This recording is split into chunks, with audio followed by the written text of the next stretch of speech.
I'm still uncertain as to what I'm going to title this video, but I know for a fact that this is going to be an interesting one. This isn't only going to be interesting for the viewer, this is going to be interesting for myself because this is my first time actually watching this footage. Now, I lived in this moment. I had a 6-month-long manic episode as a result of bipolar disorder with psychotic features. This episode lasted from about October of 2021 till late March, early April of 2022. So we are a few years gone from this actual episode. I've been able to heal since then. I'm no longer manic. I'm no longer in psychosis. And I've learned many lessons as a result of my episode. On my channel, I've done videos before where I react to footage of myself from when I was manic. And the reason I was able to do that is because when I was manic, I had no filter and I was uploading scores of videos to YouTube ranting about my various delusions. So I was able to find these videos on my computer, which I had privated, and I've done reaction videos to them, reacting to myself while manic. This is a little different because this is footage of myself appearing before my local town's Board of Selectmen. And in particular, I am appealing to them to appoint me to the Economic Development Committee. Now, it's wild to me to this day that this actually happened. Like, it's such a bizarre experience. And I think it just speaks volumes about the really dynamic aspect of mania and how it manifests differently in everyone. In my case, I had many strong delusions about my own abilities, about my competence, delusions of grandiosity. I felt like I was unstoppable, like I was the Andrew Carnegie of this century. So without further ado, why don't we get right into the video? I'm going to put us on full screen here. And here we go. Adolfo to the Economic Development Committee. I know we have a note here in our package from Mr. Adolfo. I'm here. Welcome. Yes, welcome. You're welcome to speak if you wish. Sure.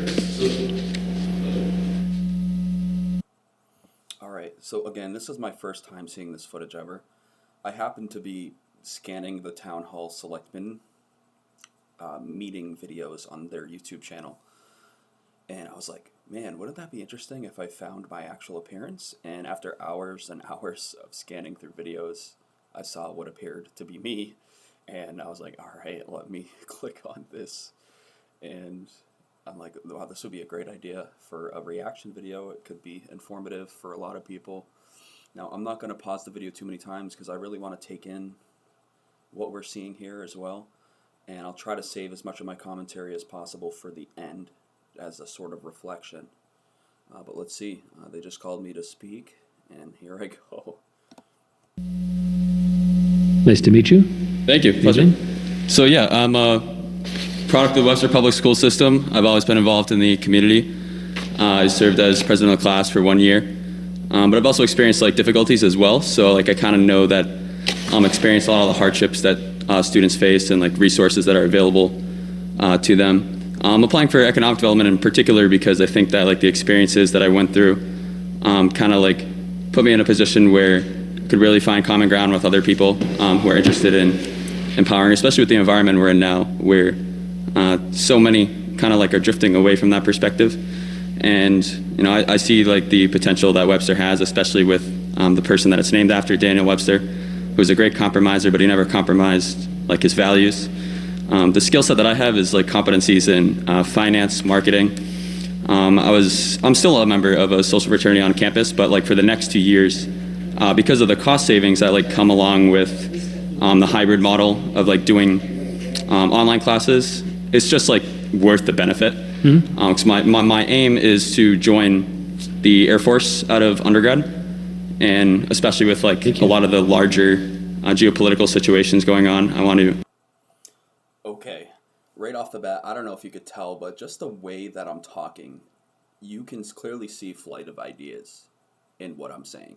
If I had been speaking like this to a psychiatrist, I feel like they would kind of catch on like right away. I'm talking about like an experienced psychiatrist, because you see me drifting from one idea to another so rapidly and with total ease. But to the layman, to the average person, it comes across as almost rational. It doesn't come across as delusions of grandeur. And I know that I'm a well-spoken person. I have experience in competitive public speaking, and that's my background. But I just wanted to shine a light on that. That's what I found so interesting. And one other thing I'll say before I resume it is that people with bipolar disorder actually are barred from joining any branch of the military. And look at what I'm wearing, by the way. I don't know if you can notice, but I'm wearing like 3 or 4 necklaces. One's like a cross, and I can't remember what the other ones were. But I don't know. I'll try to take a closer look, but I'm really just going to try to listen to what's being said. Watching this back is kind of embarrassing, knowing that the outcome would ultimately be that I get expelled from the committee. Like answer that call to service, and I'm like in contact with recruiters on that. So that's like one like timeliness thing. But aside from that, like I'm keeping all doors open. Even though I'm applying for economic development committee, like I'd be happy to help with like events held by others when I have the time available. But I wouldn't want to like take anything that would where I wouldn't be able to put my full diligence and commitment to the test, because I know like everyone in this community, there's so much like fear, doubt, and uncertainty. But at the same time, we all share like the same common goals. We have different ideas how to get there, and I feel like learning that like parliamentary skill from representatives like yourself and those on these committees would be good to learn now. And then that time when I'm like officially like enrolling in the Air Force, I'd be able to like bring a skill set. They'd be able to find like the proper place for me. And some things I've done like, so I ran for public relations chair, my fraternity, and I was able to like really kind of like shed a spotlight on like the positive aspects of Greek life, as well as like implement systems of like liability control to like account for the like systemic issues within it. Because like of course there's like a long history like because of the context in which they arose, but like as someone who came from a background of poverty, I also see like the potential that it can have and like a positive force when it has those models in place. So like we did like philanthropies for sexual assault awareness, one of which got like featured in the New York Times, and we were able to fundraise for like local organizations of end rape on campus, Futures Without Violence. And so that's like the kind of like skill set I bring. I'm passionate about marketing, advertising, campaign targeting, outreach. Those are the kind of things that I'm good at, and I don't see them as like a chore. They're something I enjoy doing. Like that's a question I would get a lot, is like, how do you find the time? It's because I'm like choosing to allocate the time to do those things, because the end result of when the New York Times called and said like, we can't believe this came from a frat, and I'm like, yeah, I can't believe it either. But it's like at the same time, like being back in Webster in my hometown is more better for me. So when I want to go to Amherst, I can do so. But I would prefer to be in Webster for the next 2 years because of cost savings, and to try to bring some of those ideas here while also like learning the areas where I'm weak, so great. that I can get better. Very great. And I'd be happy to answer any questions too if anyone. We appreciate your stepping up, appreciate, kind of that broader depth, bringing it to the Economic Development Committee. So, questions of the board? I had a couple questions. You all set? Okay. Hi, just a couple quick questions. It's great to have people who've gone through the school system and grown up in town, so thanks for stepping up. A couple questions for you. So, in your experience at UMass and working on projects, have you been on project teams? And because I'm a little curious about your experience as being a team member and what that means to you. Sure. So my freshman year, I immediately ran for student government as well as the university mock trial team.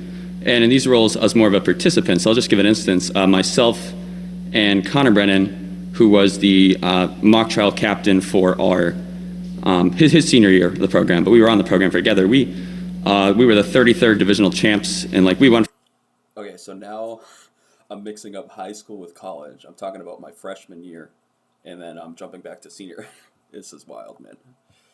From like never winning a game in the history, but then like with the contributions of Thomas Gorski as well as Dan Labosinier, like working together as a team, believing in ourselves, we swept our division, went to the playoffs for the first time, and in that role, it like taught me like I was able to like see the leadership model that Connor implemented and then try it myself to see it like successful myself. And then like the same thing when I went to UMass my freshman year, like I knew nothing about parliamentary stuff. Like even with like my background of briefly serving as president of my class, I ended up dropping out at one point, which kind of like conflicted with the stereotype that anyone who drops out is because they don't care. That's the unique perspective I bring. So like I had that participatory aspect, but I watched people on mock trial team, like what do they do differently? And I saw like how they, we work together to construct arguments based on like logic and reason and empathy, and not like raising voices as a substitute for. And when I was first in student government, like I remember running, I barely got my seat, but I got a seat, 15 seats per class. So class of 2023, I think I was like 15 in votes, and I would vote for things I agreed with. I followed the bylaws when I didn't like them. I would try to find a way to change them. Because I like understand the importance of precedent, but like parliamentary wise, I had no idea what I was doing. So I would have to go to other people and be like, how do I do this? How do I do that? It was actually when COVID hit that I learned how to do that. I always had to learn how to be an advocate for myself, and that's where when mock trial, everything else went online. Greek life. The question was something about being involved in a project team and how you work, which I guess I started off answering in that direction, but now it's trailing off into an opposite direction. Man, this is hard to watch. I'm watching this at nighttime, by the way. It's very late, and I should have saved this for another day, but I know that I wouldn't be able to sleep until I reacted to it, until I watched it myself. This strikes a chord with me just because I'm looking at myself here in a position where I wasn't healthy, where I mentally wasn't there, and I'm in town, in my view, kind of making a fool of myself. And thankfully this particular video only has 33 views. As you can see, there was no audience there in the town hall. Things could have been a lot more embarrassing, but it's tough to watch this. I can't stress that enough. Life was online too until like the very end of the semester.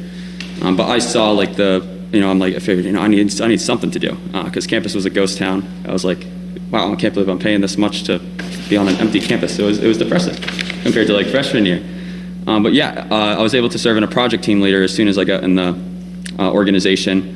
For the sexual assault campaign in particular, we had 9 emergency response meetings, and I had to like manage time conflicts between, we had 12 to 13 members that I like handpicked based on like how organized they were, committed they were. There were some meetings only 4 of us went to, there were some that only 6 of us went to. And we went to like the people who were affected by this issue most. So like I have a personal experience myself from a very young age, but I know my experience is not representative of everyone, and that in like a predominant amount of cases, it's women who are experiencing these, but that at the same time, it's not exclusive to just women, it can happen to men too. So we made sure that we had like a representative set of survivors, and we had to be very considerate in how we like got them to offer. Everyone we went to agreed to help us, and we would report out. We would start off each meeting. Here's the feedback we got. This is what they like, what they don't like.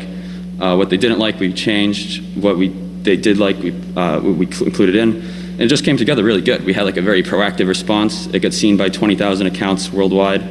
Like Israel, Russia, California, it was like flooded with messages. So that was like a very good experience for me. And now I'm like virtually serving as a senator, 2 meetings a week obligation for like a bylaw committee, where I'm hoping to implement that parliamentary stuff to the UMass SGA, which is currently experiencing a lot of like similar gridlock, I guess you could say. Everyone has the same goals, but sometimes there's the impression that the other side doesn't have good intentions. So I'm hoping I could come in and be that bridge, like even if I'm not the one who gets the credit, as long as like the idea gets implemented, just because it feels good after it happens. And that's where I'm hoping that I could be an influence and then also learn from them too. Great, So lots of overlap, but yeah, I've experienced both participatory and project team leading. Great, thanks. One more question. Have you had a chance to go to one of the economic development committees? Have you had a chance to like go in and sit in, listen into a meeting? I haven't been, but I briefly like spoke with, I believe it was Anne downstairs, and she gave me like some insight as to like the kind of projects they're doing. I definitely like the opportunity to speak with them. They said that they got the first meeting in January. I have it in my calendar alerts. And I definitely, I'm open to reaching out to them at any point. I'd love to talk with them, but just getting a heads up beforehand if I were to be appointed. So like see which areas they would see me as a good fit. And then the one other committee was historian committee, but I know he's gone for also. Like I'm going to reach out to him too to see like what he thinks. Yeah. So in follow-up to that comment you made about speaking with Ann, was there any particular project or anything that appealed to you that you want to share with us? So the ones that I brought up specifically, so I know like the Small Business Administration, like they have like programs that, there's so many great resources out there, but they're not as like widely known about. And I feel like that's an area where myself and the committee could really find ways to like bring members of the community together, get more people involved. I spoke to Janet Stoika as well, who's a member of the Health Committee, and she had spoken to me about how the local Democrats, and like I would do this for any political party because registration is important, but like ways to get younger people more involved. Because I think that I bring a lot of insight in terms of like speaking in terms of their interests, knowing their lived experiences, the way they feel about the system, why some may feel like that they're not appreciated by the system, which isn't true. My answers are so long and garrulous. Like, they just never end. They just go on and on and on. And I would love to hear what you guys think of this. What is your impression? Because I talked a little bit about how I feel like a psychiatrist watching this would react differently than, you know, the average person. The average person might look at this and say, I see nothing wrong with this guy. Maybe he's just super confident in himself. And they might not see those delusions of grandiosity. But to me, it's pretty glaring. But again, I know the full range of experiences that I went through, whereas other people may not be as familiarized with them. Certainly my viewers who watch my content regularly and have seen my other reaction videos or videos where I break down my experiences with bipolar disorder, they might be more accustomed to, more familiarized with what it is I went through, and so they could probably see it better than someone who's new to the channel. And but I'd love to hear what you think. Let's watch the rest of this and see where else it takes us. To try to get them more involved, regardless of how they are. I'd love to see Bottle It Up have like clubs for different parties, and like so that they could get more involved in their own ways, activist-wise. That they can, it's cliche, but it's true. Be the change they want to be. All politics is local, as Tip would say. Okay, thank you. Yeah. Further questions from the board? I'll make a motion to appoint Tyler Adolfo to the Economic Development Committee. I'll second. A motion is second. Any further discussion? Courtney, would you pull the board, please? Selectman Claiborne? Yes. Selectman Dreyfus? No. Selectman DeVore? Yes. Chairman Becker? Yes. Tyler, thank you. Appreciate Thank you you, Tyler. stepping up. Appreciate it. Next item on the agenda is vote to accept the resignation of Laura Backus from the Finance Committee. I know Laura sent a note in. I'll entertain a motion to accept with regrets. She's been on, I think, over 4 years. Yeah, Yes, she is, yeah. been on a while. All right, so that was my appearance before the Webster, Massachusetts Board of Selectmen. And now we're going to quickly watch them deciding to expel me. Now, I wasn't at this hearing, but maybe they go into some kind of discussion about the things I was saying or doing. I'm not sure. I haven't seen this, so. But I know this is the timestamp where they start kind of talking about it. Discuss and consider suspension of Mr. Tyler Adolfo from the Economic Development Committee. There are several pages in our package. So the Board of Selectmen meeting that I attended was December 6th of 2021. This Board of Selectmen meeting is February 14, 2022. So as you can see, my time on the committee didn't last particularly long. I know one thing that happened is after I got into a fight off campus with my former best friend, I had sent an extremely long email to the head of the Economic Development Committee, and in it I was just talking about all kinds of delusional things. And on my Facebook account at this time and on my Instagram account at this time, I was posting an eclectic range of delusional things about who I was related to, JFK, and I should run for mayor of Webster, that there's so many corrupt bureaucrats. I just said a host of hurtful, untrue, delusional things. And let's see what they have to say about. I'm curious to know what were the actual things that they noticed or saw. Here, starting at page 32 and running through page 39.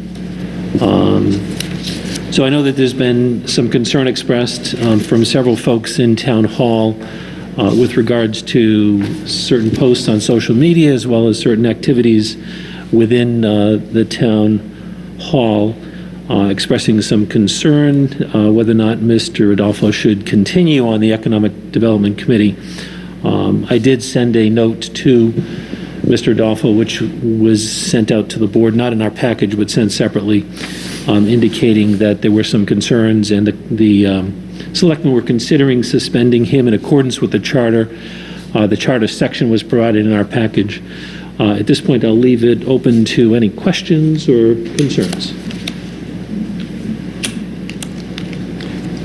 Okay, go ahead.